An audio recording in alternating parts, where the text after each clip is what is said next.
হযরত বেলাল হাবশী রাদিয়াল্লাহু তাআলা আমার নবী সচ্চা আশিক প্যারা আশিক জেনার জন্য আল্লাহ আযান সূর্যকে ওঠা বন্ধ করে দিয়েছিলেন। এই দুনিয়াতে চারবার সূর্য সময় থেমে গিয়েছিল, চারবারের মধ্যে একবার হযরত বেলালের কারণে হয়েছে।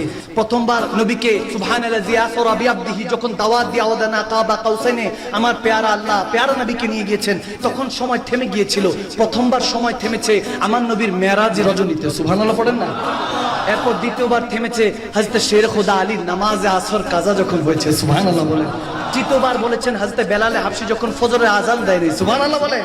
আর চতুর্থবার খাতুনে জান্নাত মা ফাতেমাতুজ জাহরার চুল মোবারক একটু দেখা যাচ্ছিল, পর্দাটা একটু বাতাসের কারণে সরে গিয়েছে। যতক্ষণ পর্যন্ত পর্দা এভাবে ঠিক না করছে ততক্ষণ পর্যন্ত আল্লাহ অন্ধকার করে রেখেছেন, সময়কে থামিয়ে দিয়েছিলেন। যখন খাতুনে জান্নাত ঠিকঠাক মতো পর্দা করেছে, মাথার চুল ঢেকেছে, সাথে সাথে সময় আবার চলা শুরু করেছে, সুবহানাল্লাহ।